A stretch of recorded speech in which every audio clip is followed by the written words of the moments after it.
Welcome back on Center Court. A pleasure to be talking with Pete Sampras, one of the 50 greatest athletes, not just tennis players of all time. When people rank, I mean, that's quite a compliment. Obviously, it's a great honor. Thanks. I know you're a big sports fan, so when you see other athletes excel at Tiger Woods, at Jordan, or in their careers at that championship level, like you did, is there a connection there in some way? Sure. How so?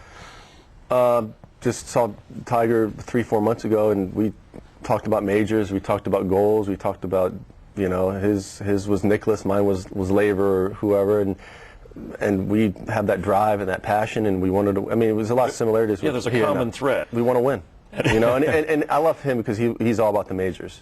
And that's what I was about. If you were not the great tennis player, if that sport didn't, where would you have wanted to star? You know, a point guard on the Lakers, or if I had my choice. Yeah, you know, I love golf, but I'm more of an athlete than a golfer. I think I would want to be a guard in the NBA. You know, I'm not a huge baseball fan, but I think baseball was something I would have been pretty good because I had hand-eye and a good arm. You know, I love individual sports, and I think that's one of the most unique things about tennis is that it is a one-on-one sport. You have no coach, no manager, no teammate. It really is a true sign of your character. I mean, as much as you play Davis Cup and be part of that team, I like that it's on my shoulders. I don't have to rely on a teammate. I'd rather, if I was going to screw up, it was, you know, I want to take the blame. And I've always felt like that was one of the most unique things about tennis, was that there's no help from anyone. So you know, I enjoyed that. And speaking of the sport, I mean, when the Connors-McEnroe era was ending, and then there was you, and there was the Agassi, and that Sure. next wave, take us back. Did you realize at the time what kind of, I don't know if responsibility is the right word, but what you were doing? Not really. You know, Andre made his first move, and then like, it was Jim, and then myself. We all kind of pushed each other. Jim Courier, and we all didn't know at the time that this was going to be 4 players that were going to be #1 in the world and dominate and really do well. I mean, at the time, we're still trying to kind of make our mark. And as time went on, when we played great finals, and Jim and I, and you know, you had Jim and Andre playing the final of the French, and myself and Michael playing the final. I mean, we all had each other. We all pushed each other, which was great. But we didn't know at the time. But I think as we got older, you can reflect a little bit more on what's happened, and we could appreciate each other and the matches that we had. And Courier always talked about the sacrifices you make. I mean, you guys all make sacrifices. Sure. The training, the discipline. If we go back to Saddlebrook, Pat Etcheberry, this is a place and people that I think people should know about that helped you accomplish your goals. Absolutely. I mean, Jim, he saw it.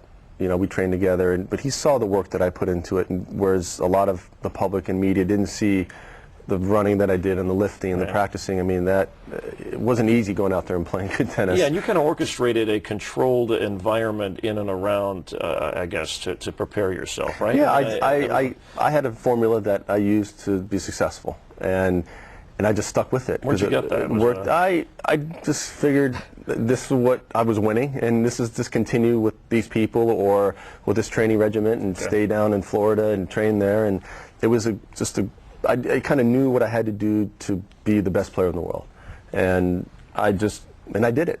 You know, I just knew where I wanted to go, and I didn't let anything get in the way.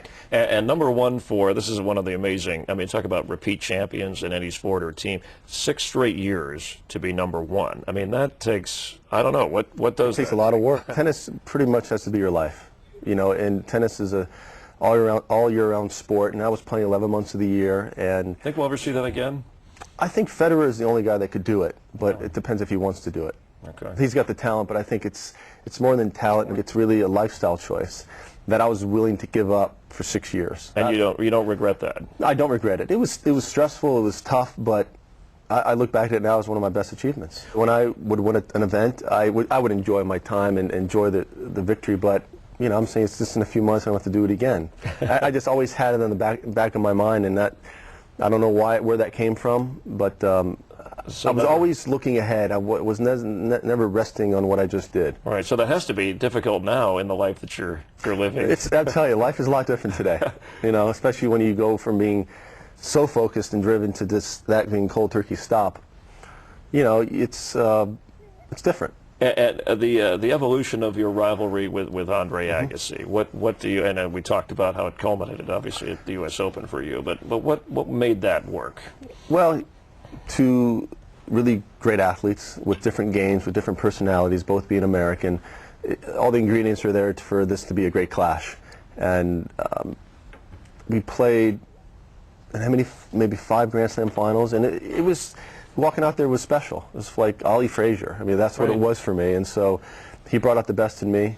He forced me to add things to my game, and he's a great player, and definitely